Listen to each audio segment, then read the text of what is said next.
காவிரி கரை அமைதி கொண்டு விளங்கியது. உதய சூரியனின் செம்பொற் கிரணங்களால் நதியின் செந்நிற பிரவாகம் பொன்னிறம் பெற்று திகழ்ந்தது.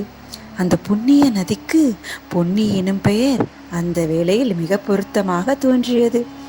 சுழிகள் சுழல்களுடனே விரைந்து சென்று கொண்டிருந்த அந்த பிரவாகத்தின் மீது காலை இளங்காற்று தவழ்ந்து விளையாடி இந்திரஜால வித்தைகள் காட்டிக் கொண்டிருந்தது. சின்னஞ்சிறு அலைகள் ஒன்றோடொன்று லேசாக மோதியதால் சிதறி விழுந்த ஆயிரம் ஆயிரம் நீர்த்துளிகள் இரத்தினங்களாகவும் கோமேதங்களாகவும் வைரங்களாகவும் மரகதங்களாகவும் பிரகாசித்துக் கொண்டிருந்தன. ஆற்றங்கரையில் ஆலமரங்கள் நெடுந்தூரம் விழுதுகள் விட்டு விசாலமாய் படர்ந்திருந்தன.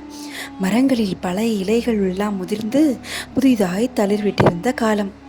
இந்த இளந்தளிர்கள் மீது காலை கதிரவன் போர் கிரணங்கள் படிந்து அவற்றை தங்க தகடுகளாக செய்து கொண்டிருந்தன. கண்ணு கேட்டிய தூரம் வரை தண்ணீர் மயமாய் தோன்றிய அந்த நதியின் மத்தியில் வடகிழக்கு திசையில் ஒரு பசுமையான தீவு காணப்பட்டது. தீவின் நடுவில் பச்சை மரங்களுக்கு மேலே கம்பீரமாய் தலை தூக்கி நின்ற மாளிகையின் தங்க கலசம் ஒன்று தக தகவென்று மின்னியது. விசாலமான அந்த ஆலமரங்களில் வாழ்ந்த பறவை இனங்கள் சூரியோதயத்தை வரவேற்று பற்பல இசைகளில் கீதங்கள் பாடின.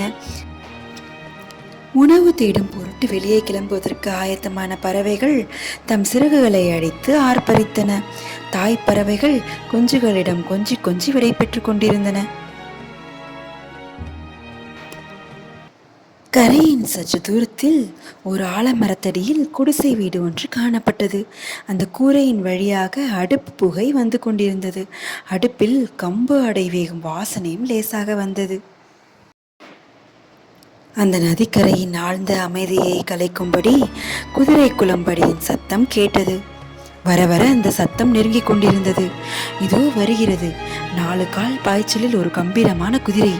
அதன் மேல் ஆஜானு பாகுவான வீரன் ஒருவன் காணப்படுகிறான். தோணித்துறை வந்ததும் குதிரை நிற்கிறது. வீரன் அதன் மேலிருந்து குதித்து கீழிறங்குகிறான். மீண்டும் சந்திப்போம். இணைந்திருங்கள். என்னுடனும் கல்கியுடன்.